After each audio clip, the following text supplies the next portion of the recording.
રાજ્યની ગ્રાન્ટેડ શાળાઓમાં ક્લાર્ક અને પટાવાળાની ભરતીને લઈને શાળા સંચાલક મંડળનું સરકારને અલ્ટિમેટમ સામે આવ્યું છે। 30 દિવસમાં ભરતી બાબતે સરકાર વિચારણા નહીં કરે તો શાળાઓમાં 2 દિવસ રજા પાડવામાં આવશે અને વાલીઓ સુધી ભરતીનો મુદ્દો લઈ જવાશે। 2009થી ગ્રાન્ટેડ શાળામાં ક્લાર્ક અને પટાવાળાની ભરતી થઈ નથી, જેને લઈને શાળા સંચાલક મંડળના પ્રમુખે જણાવ્યું હતું કે 70% શાળાઓમાં પટાવાળા અને ક્લાર્કની જગ્યાઓ ખાલી છે।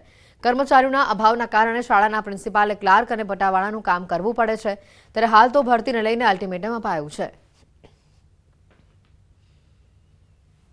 ગુજરાતની ગ્રાન્ટેડ શાળાઓમાં લગભગ 70% શાળાઓ એવી છે કે જ્યાં એક પટાવાળાની કે 2 ક્લાર્કની એમ કરીને 70% શાળાઓમાં આજે બિન શૈક્ષણિક સ્ટાફ નથી। રાજ્ય શાળા સંચાલક મંડળ 30 દિવસની મોહલત રાજ્ય સરકારને આપી રહી છે।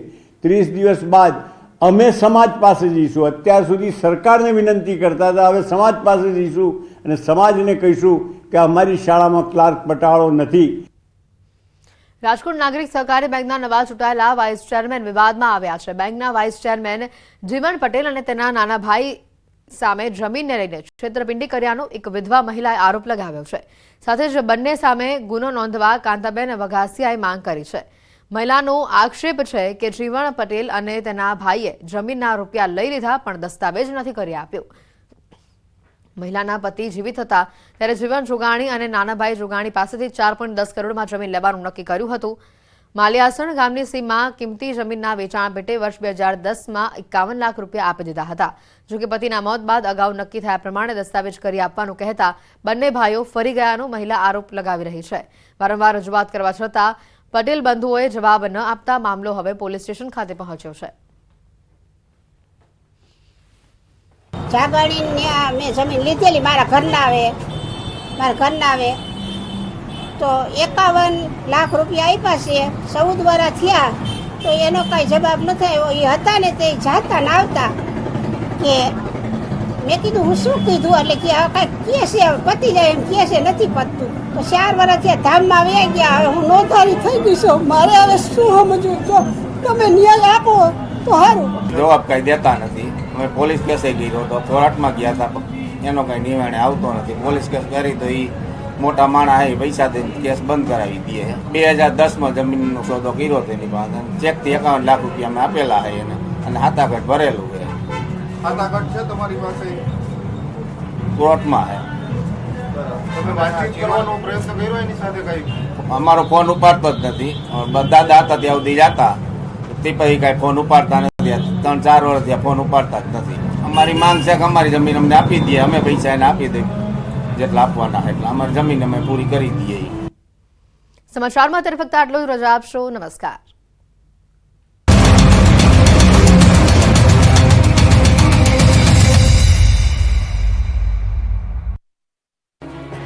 જૂનાગઢમાં ગાદી વિવાદ વચ્ચે ભૂતનાથ મંદિર ખાતે ધર્મસભાનું આયોજન કરવામાં આવ્યું, જ્યાં મોટી સંખ્યામાં સંતોએ હાજરી આપી। પરંતુ ધર્મસભામાં મહેશગીરી બાપુ પોતાના સંબોધનમાં ગંભીર આરોપ લગાવતા જોવા મળ્યા। મહેશગીરીએ પોતાના સંબોધનમાં ગિરનારના ઢોંગી સાધુઓની એક પોલ ખોલી તેમને આરોપ લગાવ્યો કે સાધુઓ દારૂથી ટલ્લી થઈને પડ્યા રહે છે અને ગિરનારમાં આવા અનેક ઢોંગી સાધુઓ છે। સાથે જ તેમની પ્રેમગીરી પર પણ ગંભીર આરોપ લગાવતા જોવા મળ્યા। તેમણે કહ્યું કે ગુરુ પરંપરાના નામે જાતીય શોષણ કરવામાં આવી રહ્યું છે। જે સાધુએ બાળકનું જાતીય શોષણ કર્યું તેને શા માટે અંબાજીની ગાદી આપી? તેઓએ કહ્યું કે હું સનાતનના ટુકડા સહન નહીં કરું। વિધર્મીઓ સામે યુદ્ધ લડવું છે। હાલ ગિરનારમાં અનેક પરંપરાઓ તૂટી રહી છે। મારે ગાદી પર નથી બેસવું, પણ ગિરનારમાં ખોટું પણ નહીં થવા દઉં। મહેશગીરીએ આરોપ લગાવ્યા કે ગિરનારમાં ભરતી મેળો શરૂ થઈ ગયો છે। ગિરનારમાં હાલ ભગવા પહેરી દારૂ પીને લોકો ટલ્લી થઈને ફરે છે। આવા તુતારોને જોઈને સાચા સાધુઓની કદર નથી થતી।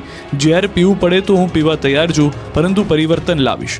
હરિગીરી ગેંગ અખાડા પર કબજો કરીને બેઠી છે। હરિગીરી અખાડામાં છે, અખાડોમાં હરિગીરી નથી। ધર્મસભા જાણે કે આરોપીઓનો અખાડો બન્યો હોય એવું લાગી રહ્યું છે। મહેશગીરીના સંબોધનમાં ગિરનારના ઢોંગી સાધુઓની વરવી વાસ્તવિકતા પણ જોવા મળી અને તેનો ઘાટ ઘડાતો સ્પષ્ટ નજરે પડ્યો। ત્યારે હવે ગિરનારમાં સાધુઓ વચ્ચેના વિવાદમાં વધુ જોર પકડતા હોય એમ લાગી રહ્યું છે। ત્યારે આગામી દિવસોમાં આ વિવાદને લઈ વધુ કેટલાક ખુલાસા થઈ શકે છે। સિમ કાર્ડ ખરીદવા આવતા ગ્રાહકોની જાણ બહાર તેનું સિમ કાર્ડ એક્ટિવ કરવામાં આવતું અને બાદમાં તે કાર્ડને વિદેશ મોકલવાના ષડયંત્રનો પર્દાફાશ થયો છે। સમગ્ર કેસમાં પોલીસે 3 આરોપીઓને દબોચી લીધા। અમદાવાદના શાહીબાગ ખાતે આવેલ ફોરેન પોસ્ટ ઓફિસમાંથી સુપ્રિન્ટેન્ડન્ટ કસ્ટમ અધિકારી દ્વારા સાયબર ક્રાઇમને માહિતી મળી કે એક પાર્સલ વડોદરાથી આવ્યું છે, જે દુબઈ મોકલવાનું છે, જેમાં 55 જેટલા તિરુપતિ એડિબલ ઓઇલ્સ, દરેક તહેવાર હેલ્ધી તહેવાર. સુરતમાં લગ્ન પ્રસંગમાં ફાયરિંગ કરનારની ધરપકડ, આરોપીની રિવોલ્વરનું લાયસન્સ રદ.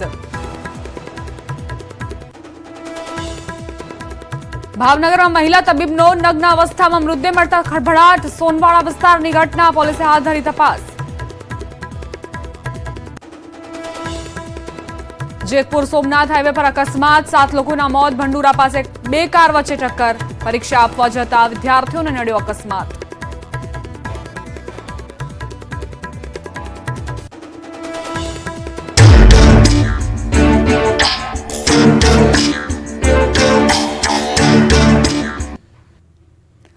નમસ્કાર, આપ જોઈ રહ્યા છો ક્રાઇમ રિપોર્ટ. હું છું આપની સાથે દીપા શર્મા. તમારી આસપાસ બનતી દરેક ઘટનાઓથી વાકેફ કરવા, તમને સતર્ક કરવા અમે લઈને આવ્યા છીએ એવી પડદા પાછળની કહાની કે જે તમને સચેત કરશે, તમને સાવધાન રાખશે. ગુજરાતનો કોઈ પણ જિલ્લો, તાલુકો, ગામ કે શહેરની કેમ ન હોય ઘટના, દરેકની ઇનસાઇડ સ્ટોરી તમને બતાવીશું અમારા ક્રાઇમ રિપોર્ટના એપિસોડમાં.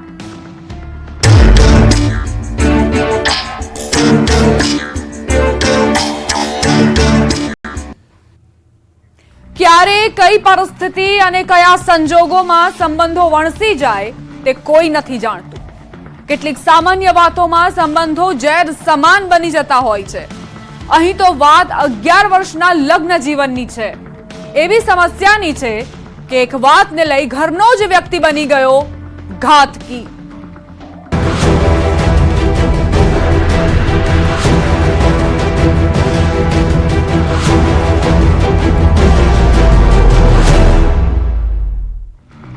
સંબંધોમાં ક્યારે કડવાશ આવી જાય તે પરિસ્થિતિ પર નિર્ભર કરે છે.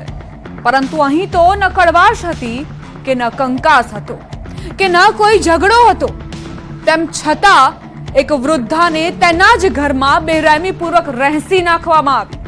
ન દયા દાખવાઈ કે ન રહેમ ખવાઈ. ઝીકી દેવાયા ધારદાર હથિયારના 3 થી 4 ઘા.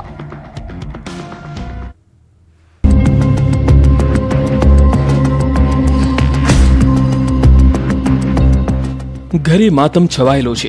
પરિવારજનો ઘેરા આઘાતમાં ધકેલાઈ ચૂક્યા છે. ન ફક્ત પરિવારજનો પરંતુ આસપાસના લોકો પણ એ દુઃખના પહાડ નીચેથી બહાર નથી આવી રહ્યા કે જેની એક હકીકત લોકોને ધ્રુજાવી દેનારી છે. અમરેલીના ચિત્તલના જસવંતગઢમાં 64 વર્ષીય વૃદ્ધા પ્રભાબેન તેરૈયાના બેસણામાં સેંકડો લોકો આવ્યા અને આ બેઠકમાં એક શંકાસ્પદ વ્યક્તિ અને એક 2 વ્હીલર પણ જોવા મળ્યું કે પોલીસની ટીમે તે શંકાસ્પદ વ્યક્તિને સામાન્ય પૂછપરછ માટે લઈ ગયા પોલીસ સ્ટેશન અને તેની પૂછપરછ કરી